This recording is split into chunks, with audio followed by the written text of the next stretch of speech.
Fala pessoal, bem-vindos ao Geografando, o canal onde nos utilizamos da geografia para pensar o mundo.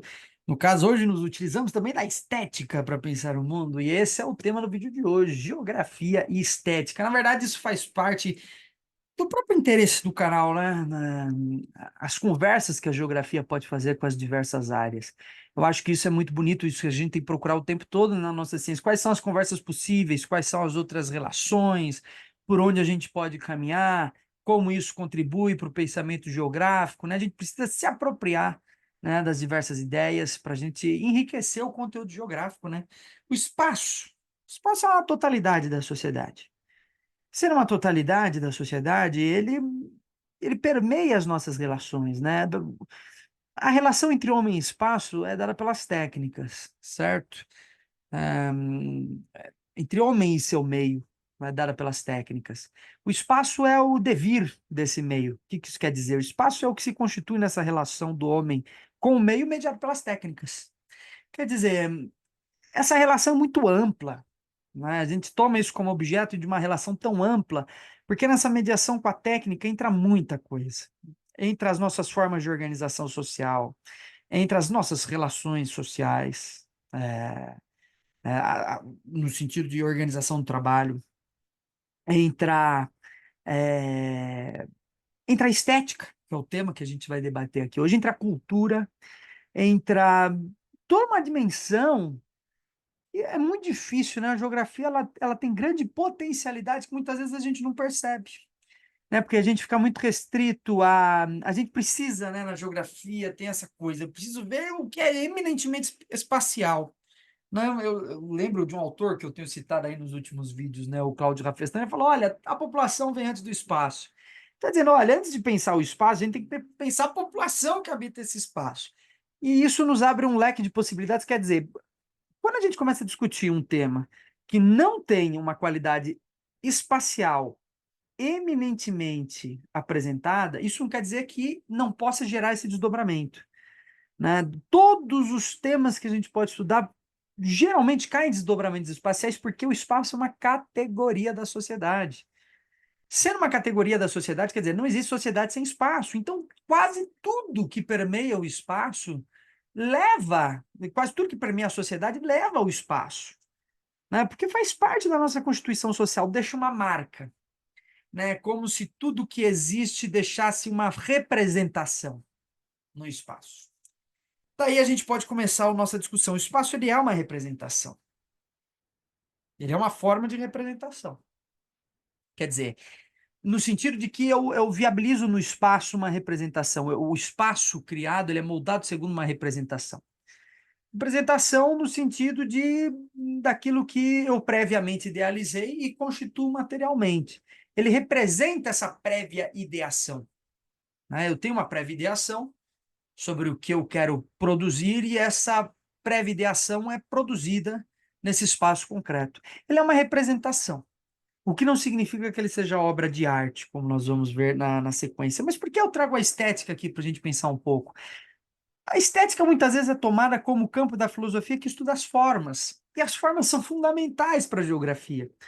Se a gente pega uma obra como um autor como Milton Santos, as formas estão ali o tempo inteiro, a relação entre forma e processo, né, mediada pelas funções, baseadas na estrutura de uma totalidade, dada em escalas de um espaço, né?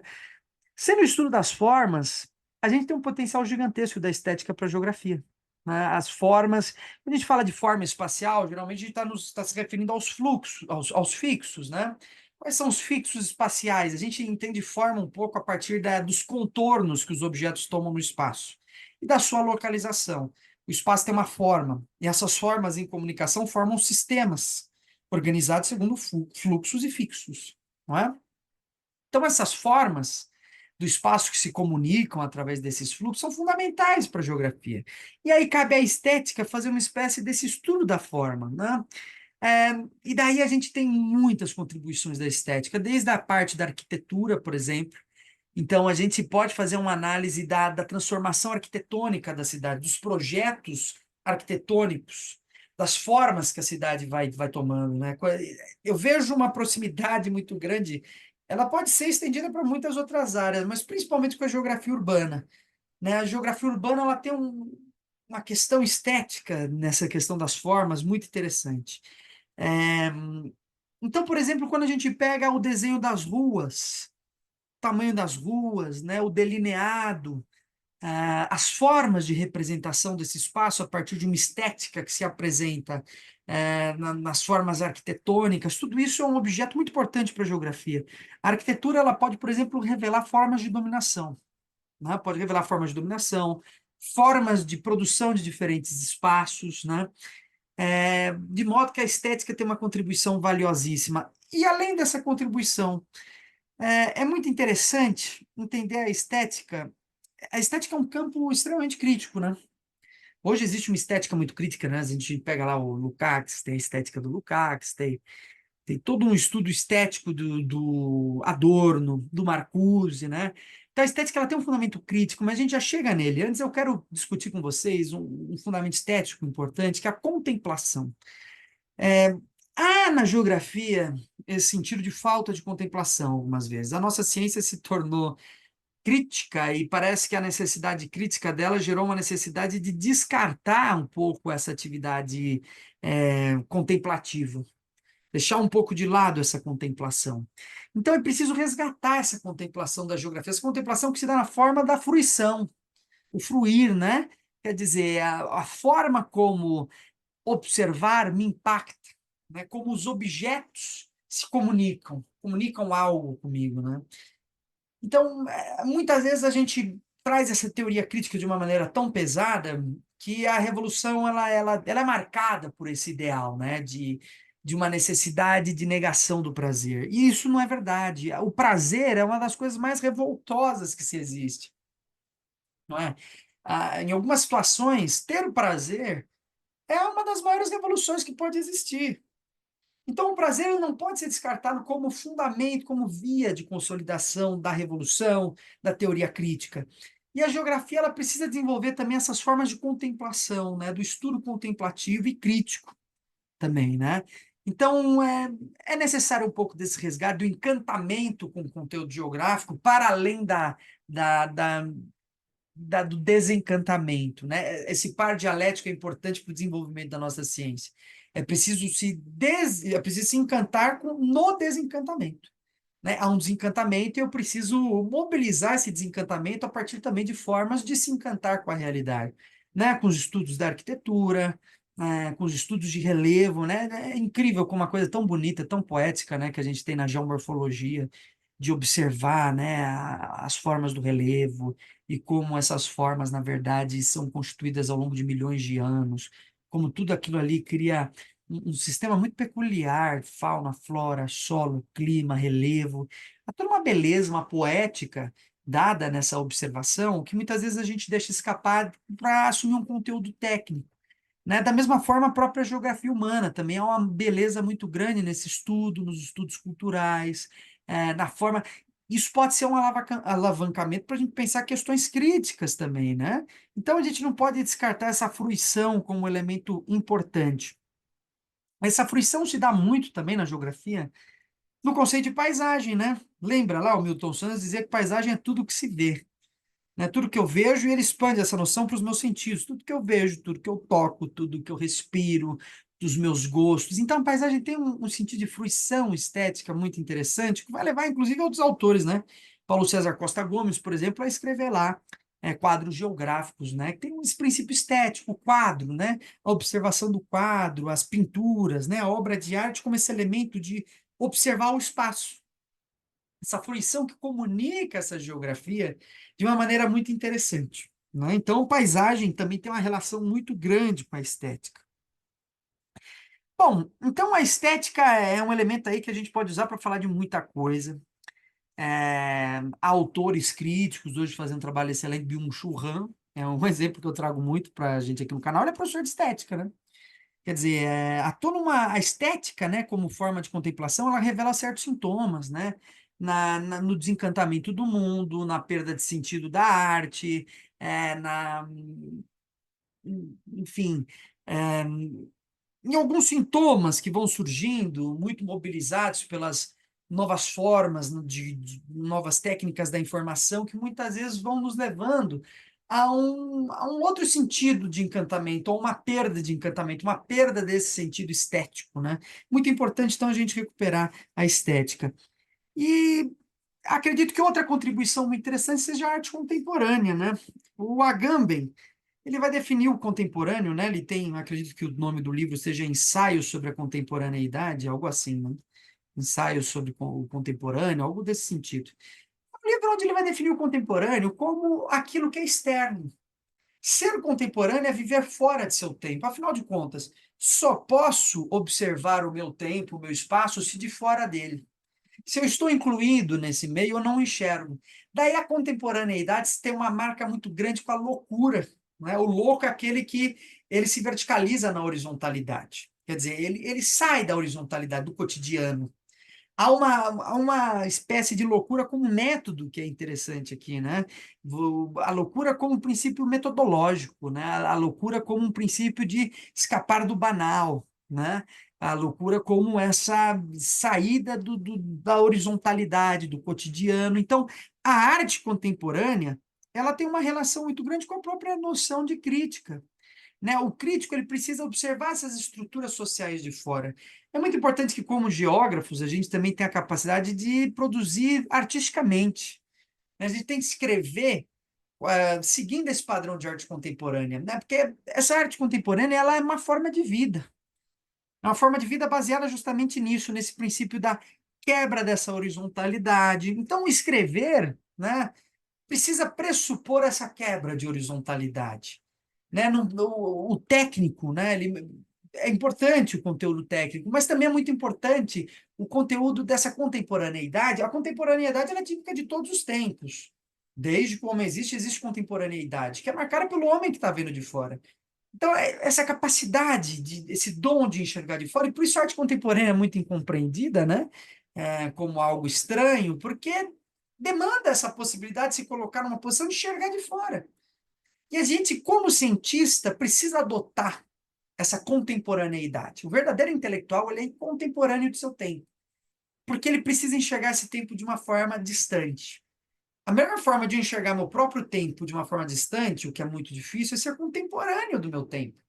E quais são os caminhos? A loucura é um caminho. Eu estou falando aqui de loucura como método, né? Utilizar os aspectos da loucura, né? Vamos pensar lá que a psicose, como a gente poderia chamar de maneira mais técnica, a loucura, a psicose ela é um elemento social constitutivo. Quer dizer, onde existe homem, existe psicose. Mesmo os mais padronizados. O que diferencia uma psicose de outra é seu grau de integração no social. Psicoses extremamente integradas se camuflam, né? Se camuflam como não psicoses. Né? Por exemplo, há uma grande discussão freudiana sobre isso, né? Seria a religião uma forma de psicose, mas ela é tão bem socializada que ela não é vista como psicose. A mesma coisa, então, é utilizar essa psicose que é imanente da alma, no sentido de um projeto, que é o ver de fora. Essa situação de se colocar na posição do louco é a posição de se colocar na posição de quem vê de fora, de quem não está incluído no contexto do padrão, do cotidiano, quem pensa de uma forma diferente, certo? E isso é muito importante para a geografia crítica. Ela precisa desse olhar de fora, ela precisa de quebra de padrões, né? Muito bem. E por isso a própria contemporaneidade, ela provoca essa dor, provoca esse dissenso. A arte contemporânea é a arte do dissenso, né? Quer dizer, do estar de fora é estar em dissenso naturalmente. E provocar a dor, né? Também a dor como uma via de consolidação de uma arte, que essa fruição não é uma fruição somente da felicidade, mas dos diversos sentidos que a obra de arte pode tomar, né? A geografia tem que aprender a lidar com o espaço também na sua dimensão artística, na sua dimensão como produção humana artística, certo? Daí a gente pode entrar em algumas questões. Por exemplo, o urbano é uma obra de arte. A cidade capitalista ela é marcada por uma forma que não é a arte artística, né? Não é o princípio artístico. Nem o princípio de anti-arte. É o princípio do padrão técnico, da reprodução técnica, da homogeneização. É uma ausência de arte. Até mesmo a anti-arte ela pode ser entendida como uma forma da arte.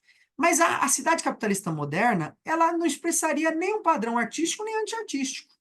Ela é um elemento técnico, porque por vezes expressa algumas qualidades artísticas. Né? Vamos entender aqui, pensar a arte um pouco como uma expressão da alma humana. Tá?